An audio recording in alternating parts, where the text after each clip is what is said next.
behalf of Istanbul 74 and Liberatum, I'm very proud to present our first guest of the festival, who's actually also the guest of honor of 2011 Istancool. So without any further interruption, ladies and gentlemen, Terry Gilliam.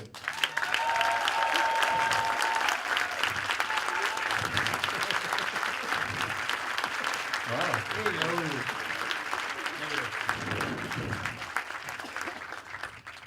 Wow, you have such a fan base in Evet, Istanbul. burada çok ciddi bir hayran kitlemiz var, öyle değil mi?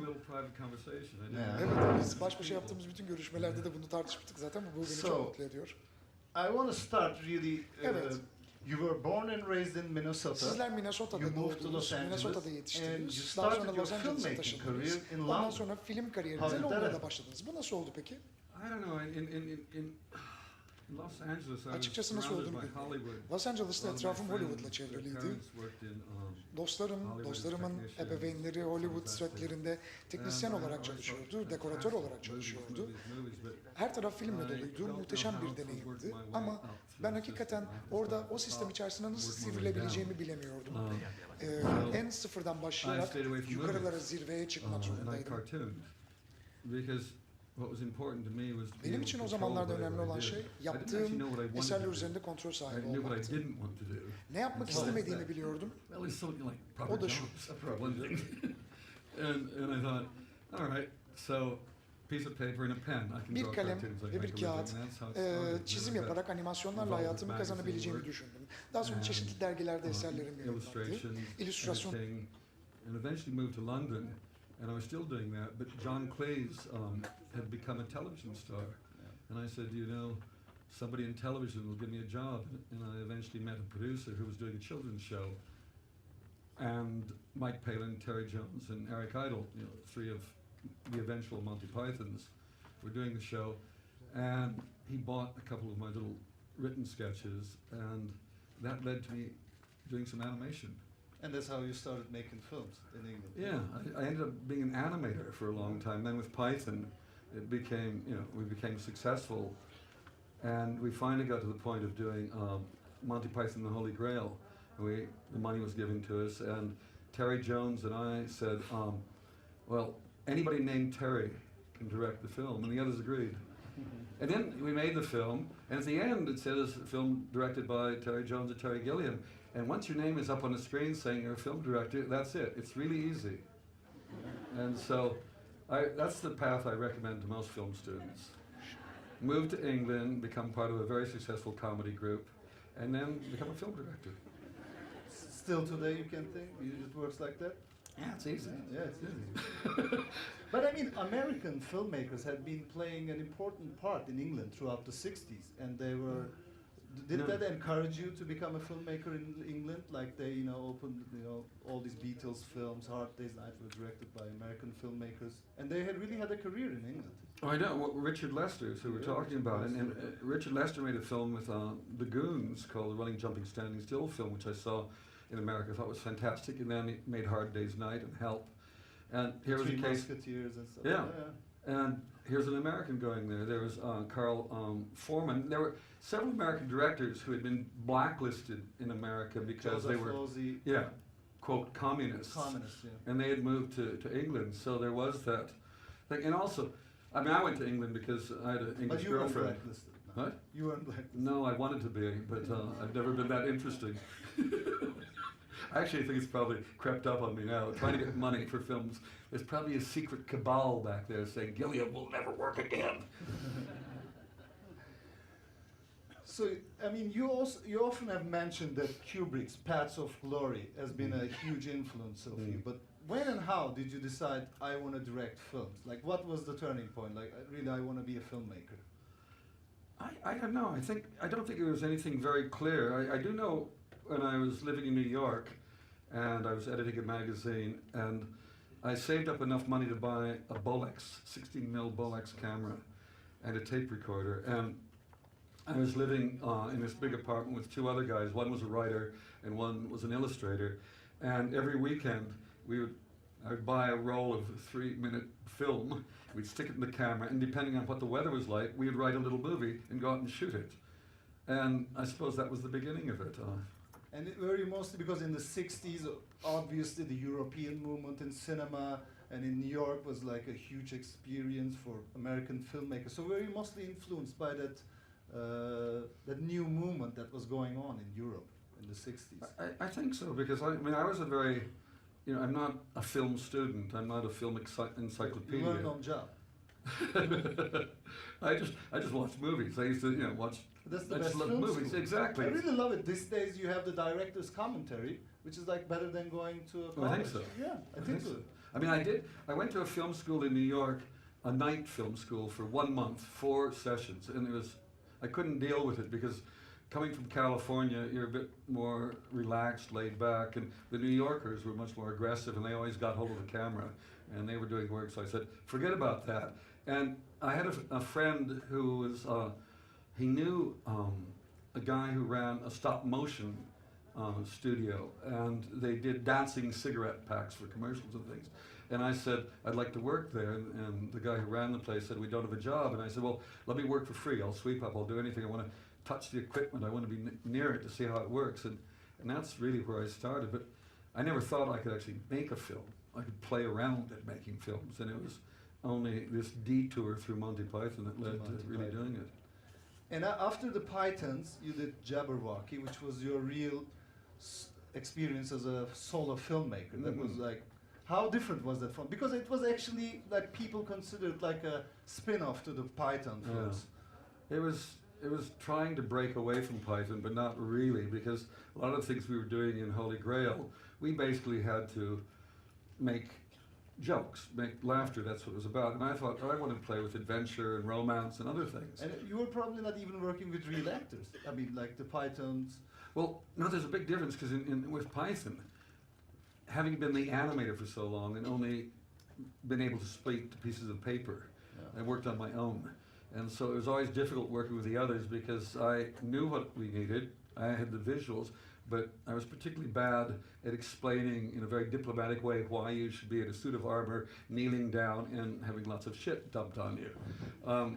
And so it became very difficult to deal with that. But when I made Jabberwocky, I had Max Wall and John LeMessurier, these fantastic British comic actors, great actors, and they thought I was a film director because they read the credits and they did what I told them. And they were listening to the director. So and they in did what I told Pythons, them. you don't have that working stuff. Yeah. Nobody was listening to you. Exactly. But it was funny. I mean, that's how naive I was. I thought, okay, I'm going to make a movie. Mike Palin will be in it. Terry Jones is in it. I'm there. So half of Monty Python is involved in the movie, and it's a medieval movie, and it has comedy, and I was thinking, well, I won't be compared with the Pythons. Of course, I was. Yeah. And the reviews in America were just said, this is sub-Monty Python. It's not good. It's not very good. And I made the mistake of writing a letter to the critics in New York saying, please understand this is not meant to be a Monty Python film. It's not meant to be just a comedy. In many ways, it's an homage to Peter Bruegel and Hieronymus Bosch. And the critics, the idea that this guy wrote a letter to them to tell them how they should approach the film. They were so angry, and most reviews were really about me, because they thought, who dares tell them? And the film where it did well was in countries that didn't know Monty Python. It had its own life. So the Monty Python fans stayed away from it. Oh no, they came and they were disappointed. Disappointed. Yes. Yeah.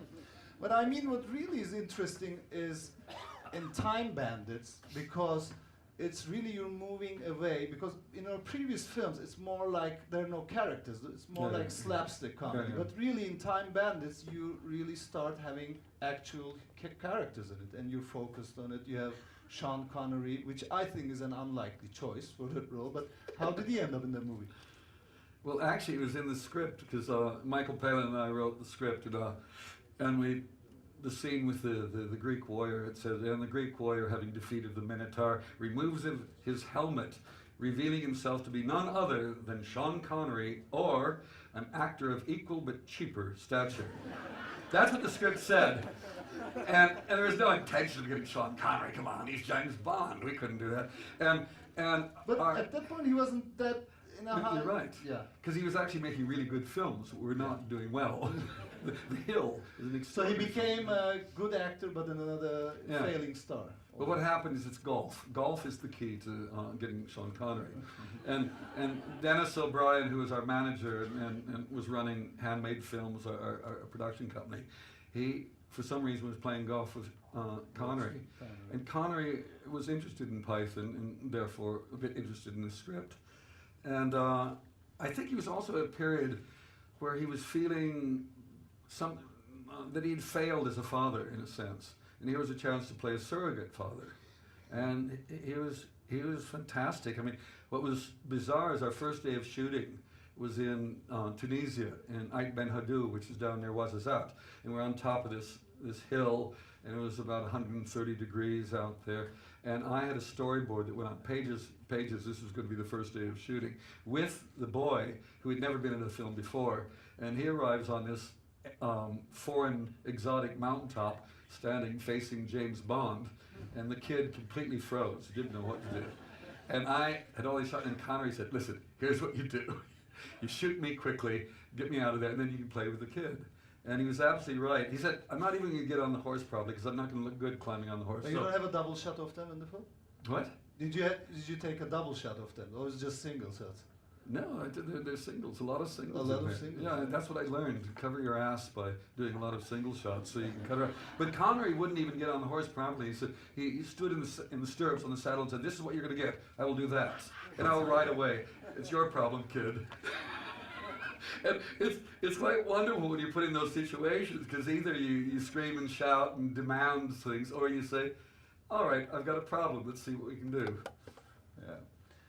And I want to talk about Brazil. Of course, obviously, Brazil was a turning point in your career. After Brazil, you became a director with high ambition, and it was really an ambitious project. But how did you manage to sell the idea to a major Hollywood studio like Universal? I mean, the key to getting Brazil made was Time Bandits, because Time Bandits in America is still the most successful film I've made in America. It was very interesting, because the script was turned down by every studio before we made it. Then George Harrison put up the money, and we made the film. And then the finished film was turned down by every studio. And we ended up going to what was basically called a mini major, a company called Avco Embassy. And they hadn't had a successful film in 10 years, but they had a mechanism, they had a distribution system. And again, George Harrison mortgaged their office buildings, and they guaranteed $5 million. So handmade films. Handmade films, yeah.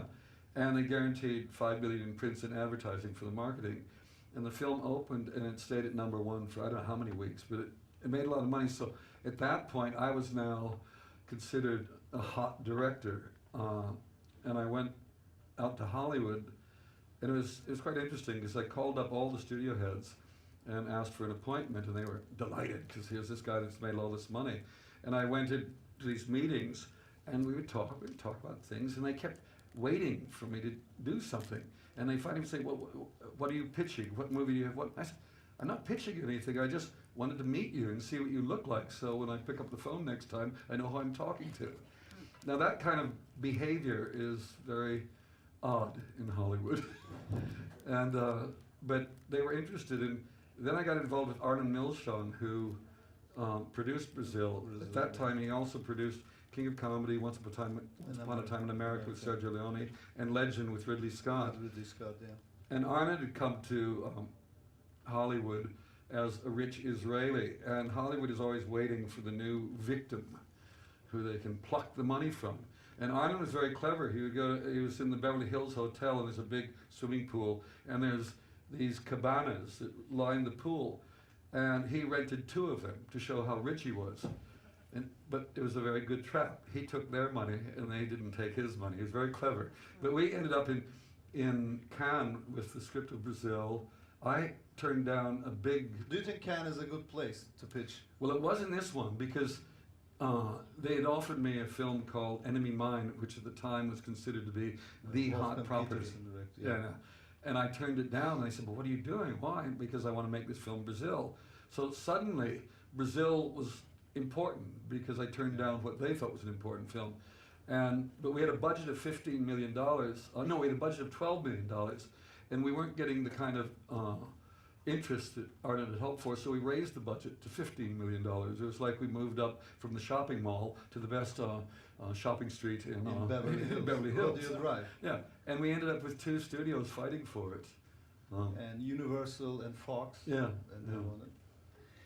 And then you did, I think you did an extensive casting in the States, and you auditioned some really young actors who became very famous afterwards, including Tom Cruise, Madonna. Yeah. But at the end, you ended up using British actors in the exclusion of Robert De Niro.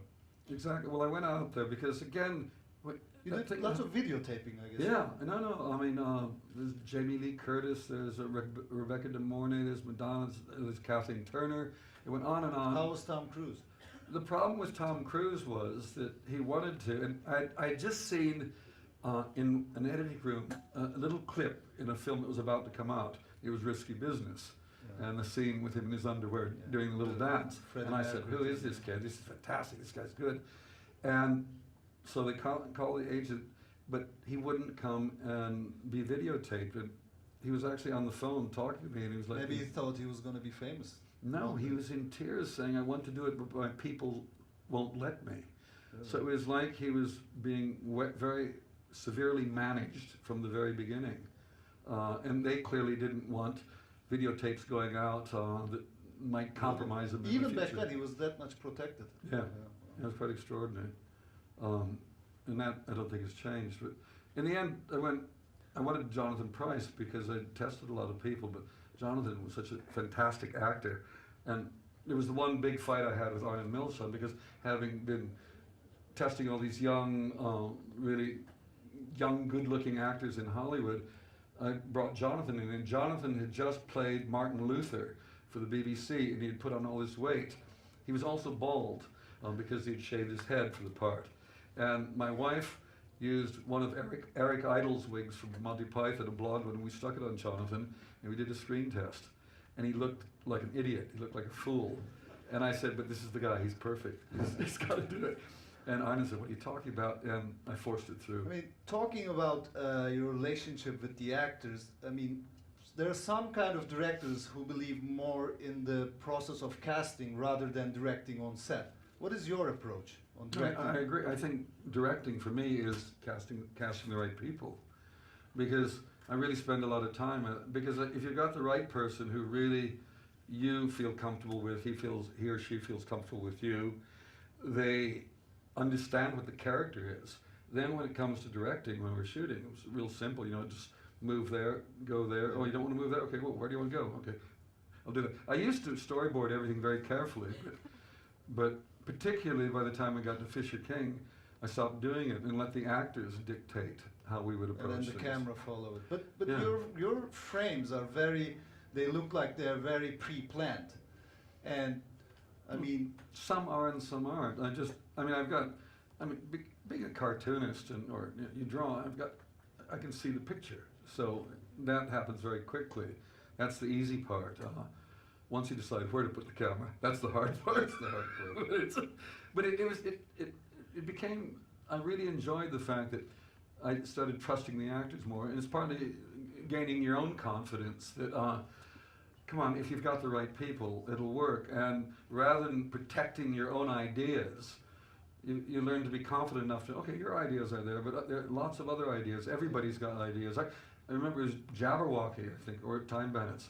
I got in one of those situations where shooting the scene, and I'd got myself in a corner with the camera doing that, and I'd gotten trapped in trying to do something very specific, and it was one of the prop men who came up and says, "What are you doing, Terry? This is stupid. Why don't you just look over there?"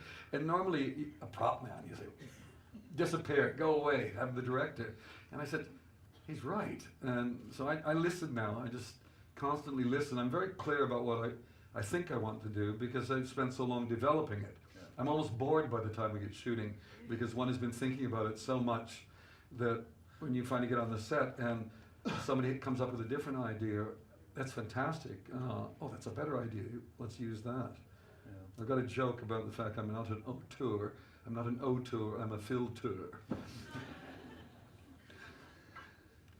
Going back to Brazil, your battle with the studios over Brazil has become equally famous as almost the film itself. I mean, when did things start to go wrong between you and Sid Sheinberg? Or Well, here's the film. No, the film was released in Europe by Fox, no problem. And we had a screening out in Los Angeles at the, I think it was the Alfred Hitchcock Theater, or something like that. And all the studio executives came there. And it was quite funny because I didn't watch the film, but towards the end, I slipped up into the projection booth, and as the lights came up, I was looking at the back of the heads of all these people, and you could see the muscles knotted in the back of their necks.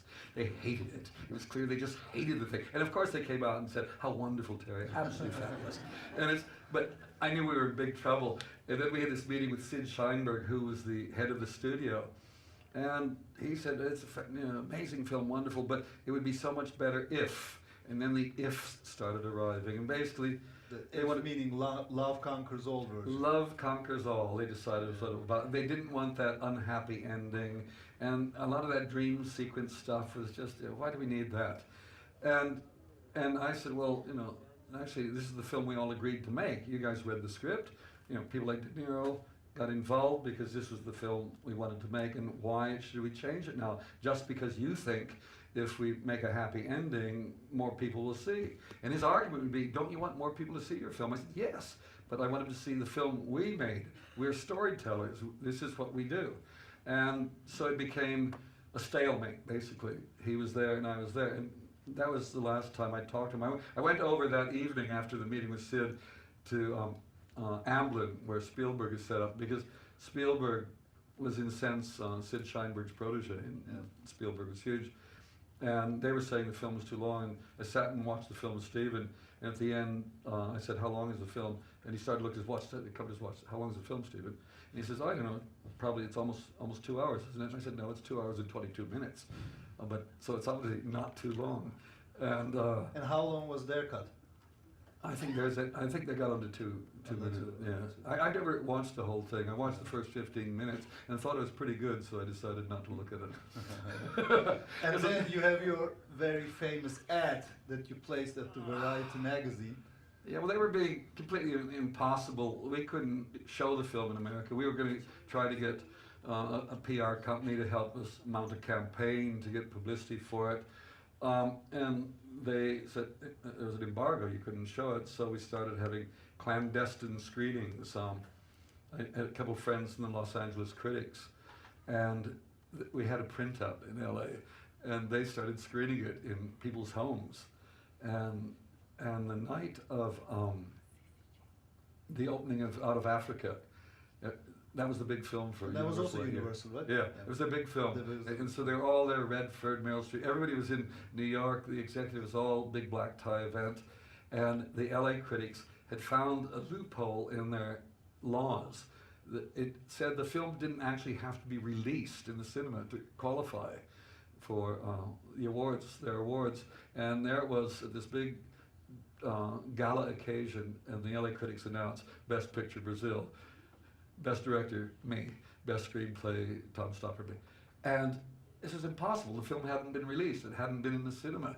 And it was so embarrassing for them, so shocking, that they immediately put it into cinema in New York and Los Angeles.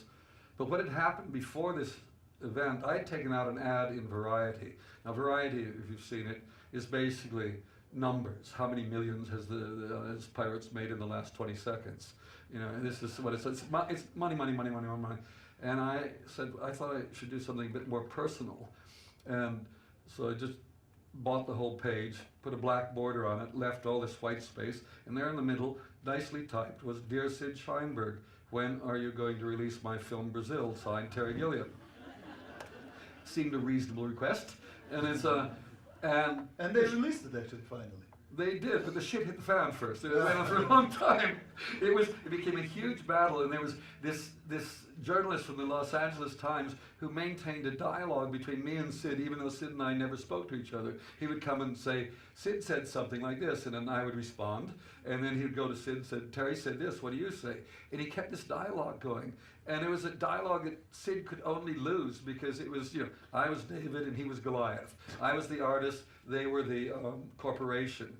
and it really worked. It got to the point that we went on ABC television. Maria Shriver, who is now was Mrs. Arnold Schwarzenegger, she did on ABC television a morning show. It went all the way across the country.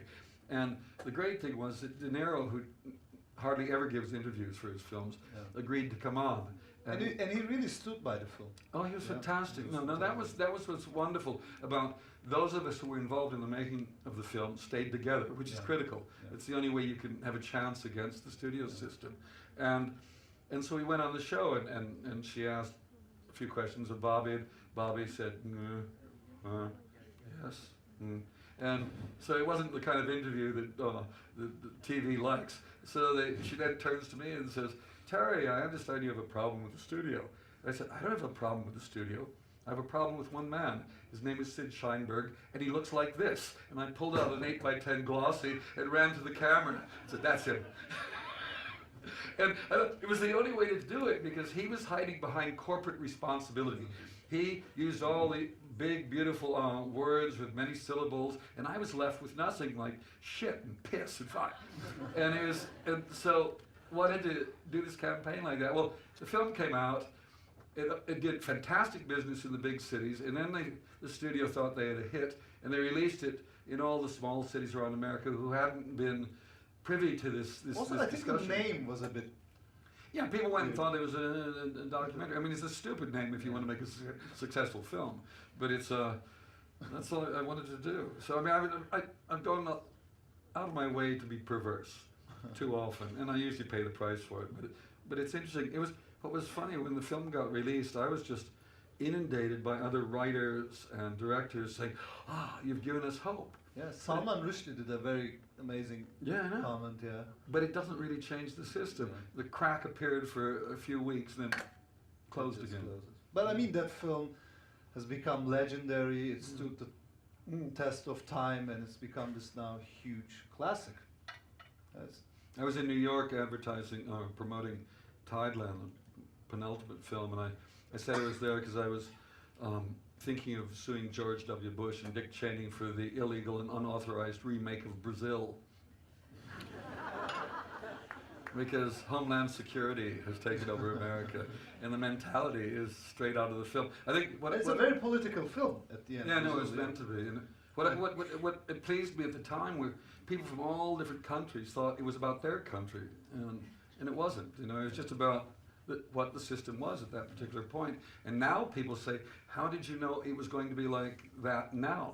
Yeah. Well, it's been like that for a long time. Obviously, it's a big influence from Kafka. It's like a Kafkaesque world. Yeah, Kafka. Somebody wrote Kafka and Capra. Kafka and which was the perfect combination. Yeah. But talking about, I mean, in my mind, I think your films are often very personal, and which are like, in a way, the extension of your dreams and fantasies, and which brings us to an inevitable comparison to Fellini. Was he ever a big influence on you? Yeah, I thought Fellini was wonderful.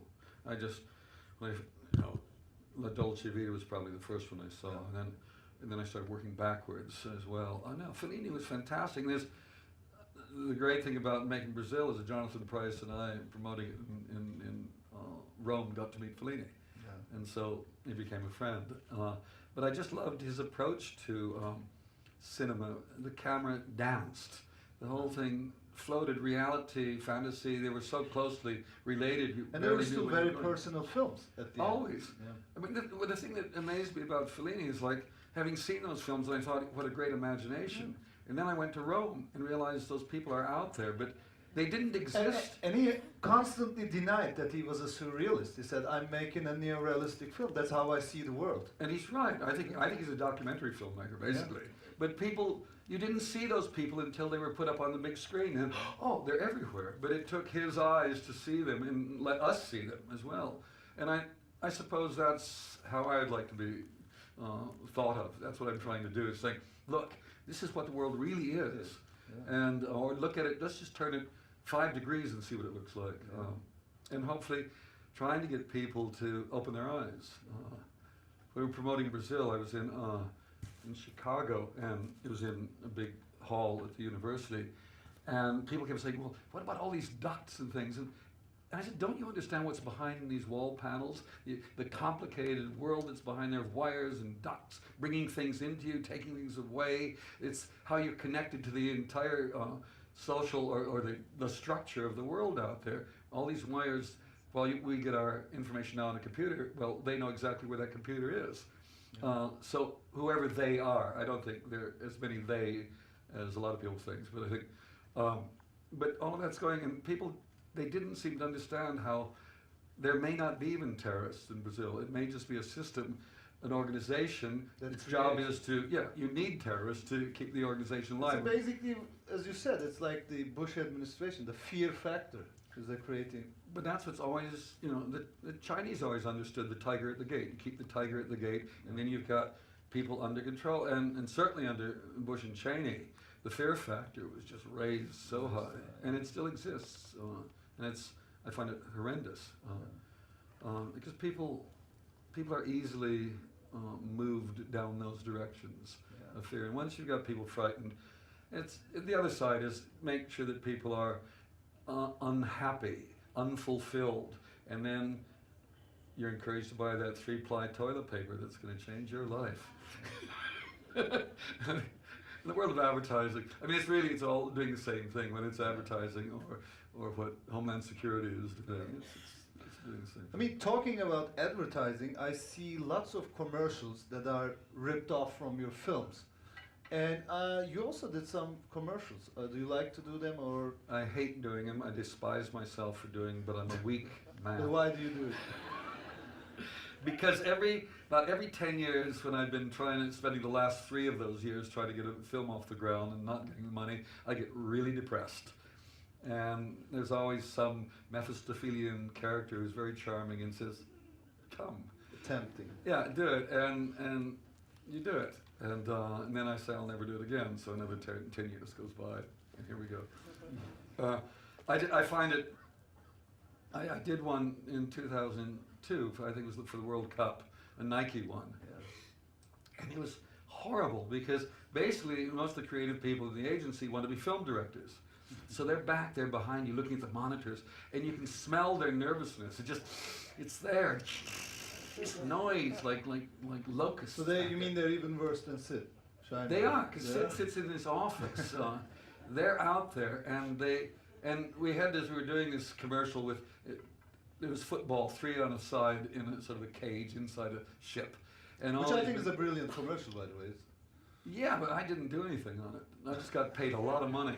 And it was like that. They wanted a, quote, well-known film director, so I come in there, we build a cage, the famous footballers are there. And I don't know that much about football. I like watching it, but that's it.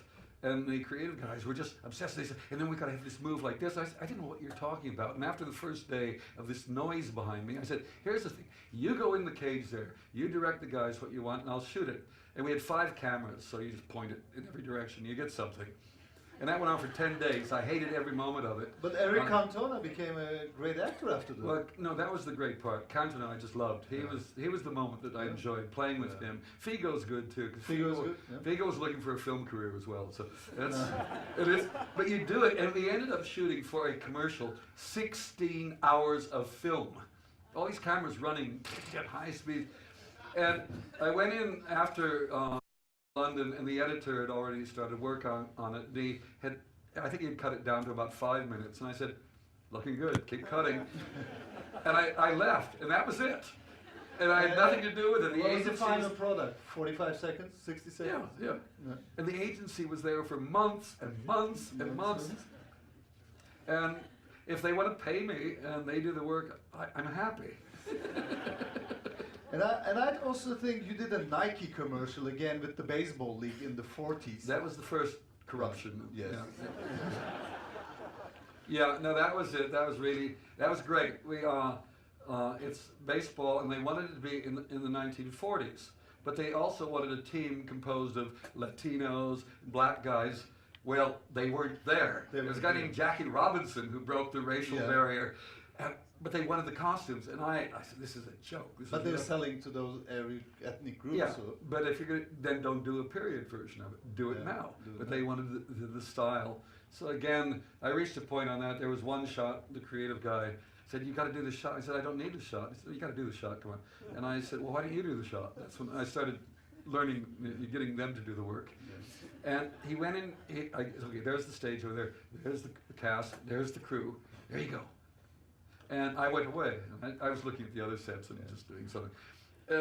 He didn't know where to put the camera. And about an hour went by, and he still... And finally, and then he started realizing the crew is leaving him. They're coming, hang around with me because we get some work done. And eventually the production people came up and said, could you just come and help? And I went in there and said, how's it going? He said, well, I don't know. I said, well, I'll just put it here. And we never used the shot because he didn't need it.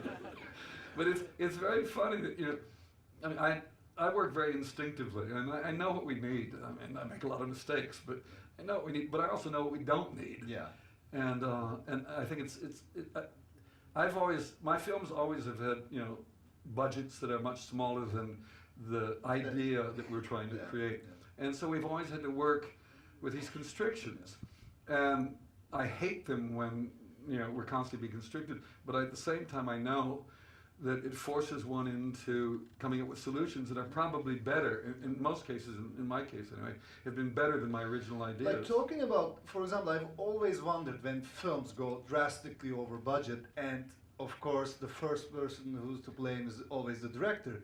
And in the case of Münchhausen, you had a budget around $23 million, and even for that kind of an ambitious film, I think it was a very little money to start with. Even for the 1980s. Yes, because the original budget was 60 million. And the accountant was fired. And then the budget went down to 50 million, that accountant was fired. And we eventually got down to 23.5 million, which is the money that was raised. But I mean, at the end of the day, you became sort of blacklisted in terms of... No question. Because it was a perfect comeuppance. It was like an Orson Welles moment with Magnificent Ambersons, when the guy who got out of line, who beat the system, finally was revealed to be a monster. And that's kind of what was happening. No, we had a producer who was quite extraordinary, who was wonderfully mad. I mean, he was kind of like Munchausen himself, because he was a liar. And he wanted to make the movie. Now, I had storyboarded the entire film, and from that you can budget the film. And it was budgeted, but it didn't match the money that he had got. So he fired all the accountants till one said, oh, we can make it for that money. And we started shooting, and after 6 weeks, basically the money was gone. It's gone. And it was a 20-week shoot. And everybody put the blame on you.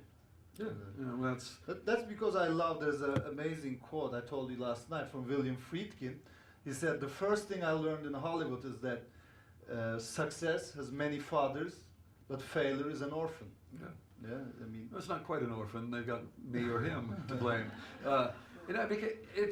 It was one of those things, it was just madness, but it wasn't the worst possible atmosphere to make a film about the greatest liar in the world. So, but it created a situation in the case of, they stopped the film after 6 weeks, and that was it, until we came up with a solution. Now, one of the big fights with the guarantors that we were talking about, was we had this moon sequence that was all storyboarded starring Sean Connery, and there was about 2,000 people on the moon, all of whose heads came off.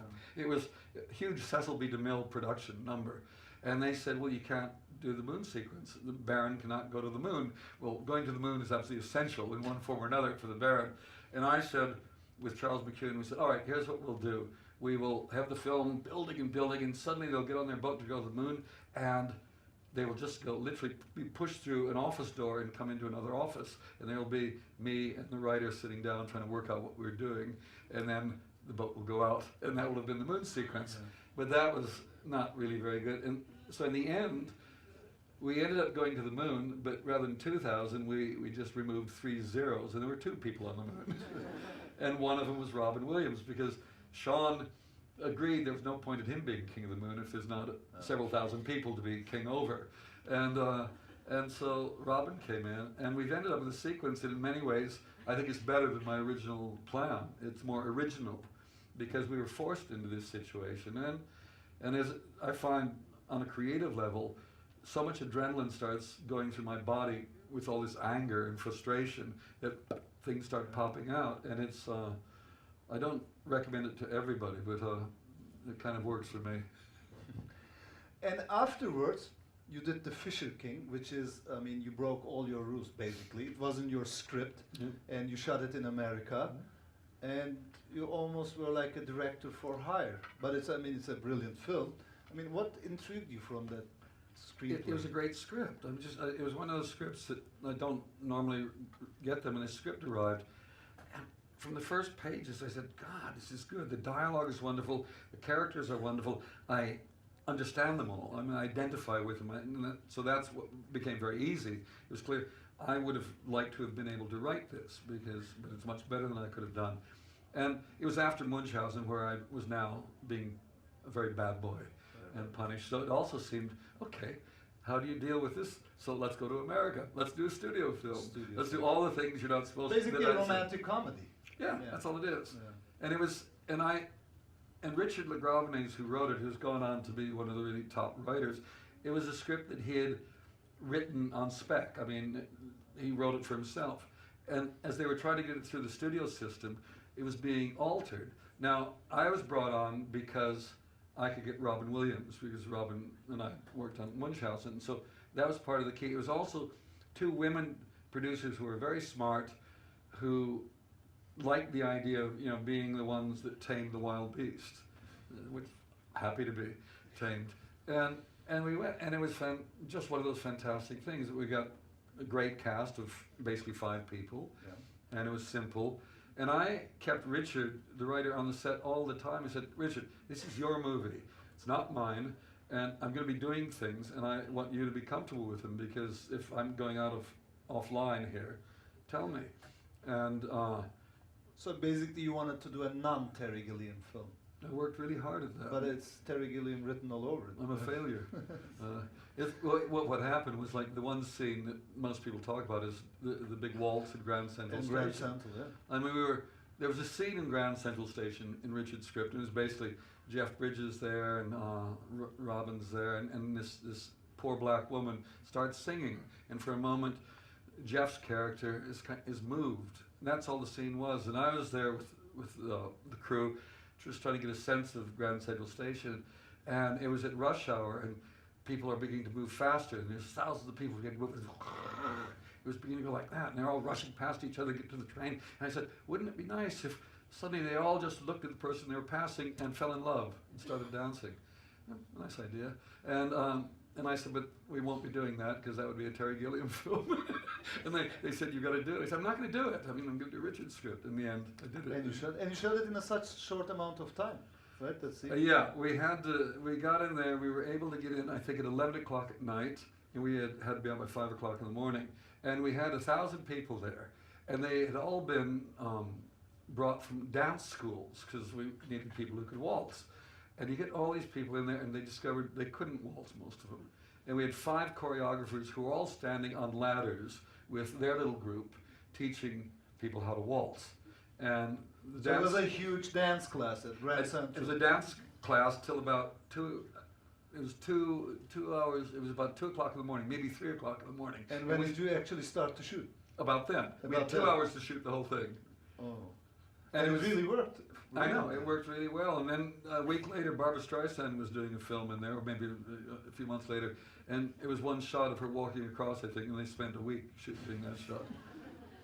No, it was kind of crazy, because suddenly you spend all this time and you're about to run out of the real passages that are going to be coming, and so you just go crazy, and there's a kind of energy. You don't have the chance to direct, and just throw them in. You just do it. Get the cameras moving through there. I mean, at the end, there's a part where Robin is sort of in the crowd looking around. In fact, it's real commuters by then. We were still shooting, and I just said, Robin, go in there. Just pay the camera there. We were putting members of the crew in. Just keep moving, keep it moving, and we got the shot. But actually, it's the best when actors actually really stop acting and really go with the situation. So that's really that scene is so strong, and No, it wasn't even carefully planned. it's just, I mean, again, it's that thing of getting a good crew, a crew that's involved. It was interesting in Fisher King because You were with the U.S. crew, New York. You Yeah. shot it in L.A. and in New York, so you had two different crews actually.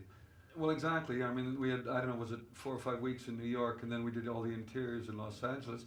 What was interesting was the first time I had worked with an American crew, and unlike the British crews, who are like this prop man who will come up and say, "What are you doing, Terry?"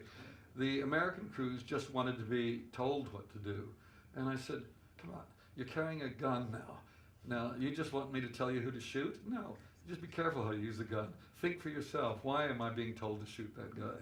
And it took about 3 weeks to get them to realize that I wanted their participation. I wanted their involvement in the thing. I want them So to you feel feel like American directors are more fascistic, like Stalin-esque approach. Well, I've met too many directors that I think they're really in the business because it gives them that moment of power. And I hate that. I just think the more one can involve everybody, then you've got a strong base. There was a funny day when the head of the studio came to visit us. We were in Central Park, and when we're making a film, to me, my job is like to create the wall around this playground that we can all play within and be whatever we need to be. And that wall, the one day the executives came, it was horrible because we'd been very protected, and suddenly we walk in and we were saying in advance, we hate these people. But of course, the minute they arrived, hi, hi, oh yeah, it's so good to see you here. It's like, and then they leave, and we all felt we were like whores. We were dirty. It ruined the whole evening. But that's part of the world of film is, we're playing with huge amounts of money. We're dealing with millions and millions of dollars. So there is that price to pay that this noise, these people are there, and you've got to learn to deal with them in some way. As long, and this is again a thing like Brazil with Fisher King. I knew that whatever happened, if Jeff, Robin, and I stayed together and agreed on the final cut of the film, there's no way the studio could attack us. So my approach is always to be very clear of who will be in the foxhole with me at the end for the big battle, because there's always a big battle. Always a big battle. And I mean, you have a very particular style of your composing your shots. You're very, famous of using very wide-angle compositions. And I mean, compared to like Alfred Hitchcock, who's like more focused on, he says like whatever you want to tell in a movie, it has to capture the 4/3 of the frame.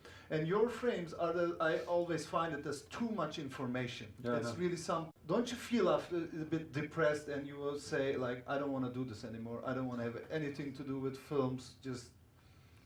I think that's when I did a commercial. Yeah. Yeah, you get very depressed. I don't know. There's a side. I don't know. I don't know. I think I've gotten used to it. That's the problem. I've gotten used to things not going well, and things not happening. When I look at the number of scripts I've written that probably will never get made, it's very depressing. I spend a lot of time being depressed. Is what I do. Yeah. It's not quite a full-time job. And then on Dr. Parnassus, again, it must have been a deja vu, like halfway through the shoot. That was the thing with Parnassus, which after Quixote and La Mancha, to be in the middle of shooting Dr. Parnassus and Heath dies, it was like, okay, this time you really got me, whoever you are. And that was very hard. But again, luckily, I'm surrounded with people that don't listen to me, which is really important, because I was ready to give up. I said, we're going home, that's it, it's over. And my daughter, who was one of the producers, Nicola Pecorini, who was a cinematographer, they said, no, you bastard, you're going to go to work, you're going to make this thing work. And after a week or so of just trying to come to the actual belief that Heath was dead, which it took about a week to get to that point. Then the key was really, I called Johnny Depp, because I'd introduced Heath to Johnny and they'd become good friends. And I said, Johnny, this is just a nightmare. And he says, well, whatever you want, I'll be there. And that was really a crucial moment, because the insurance company, the producers, the financing, they were all going home. The money was just going, because there was no way the film could be completed where you've got your star dying in the middle of it like that. And they just made me keep thinking of ways to doing it, and they were saying, But did you decide immediately, do you want to keep on filming? no, it was over. I mean, it was over as far as I was concerned. I didn't really want to keep on filming. It was because he was too close a friend. It was just like, oof.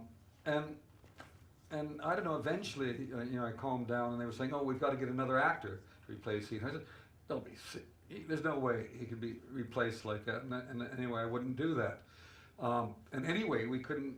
There was no way of getting a great actor to turn up at the last moment like that and take over. So eventually, I started thinking, well, the character goes through the mirror 3 times. What if we got 3 actors? And then the likelihood of them being available was much greater. They might be able to shift, and that's what happened. And it was very complex to try to get Colin and Jude, their schedule sorted out. And the most difficult one, of course, was Johnny. But thanks to Michael Mann, because they were in pre-production on Public Enemies, Yeah. and Johnny wasn't available. He wasn't available. And at the very last moment, for whatever reason, Michael Mann delayed shooting by 1 week, and we had Johnny. For 1 week? We had Johnny for 1 day and 3 hours. 1 day and 3 hours? 1 day and 3 hours is how long we had him. And but that's how brilliant he is. He literally came in there, and we just started shooting. Boom, and we did it. The whole thing, and he was gone. And you look at the film now, and so many people think, well, maybe it was always meant to be like that. It's not Maybe, the way. yeah. I still would like to have seen the film that Heath and I were making, but the end result is I'm really proud of. I think it's great, and I think what was wonderful just to see, that occasionally the business of show business is more than a business, and people will come together and do this. And all 3 of them worked for nothing. Whatever money they said, we will do it, but whatever money was due to Heath will go to his daughter. So that's extraordinary. So I think we're running a bit over time, and we have... But I have so much more to say. Yeah? I have things I want to tell you. I want to talk to you. Oh, we have a Q&A.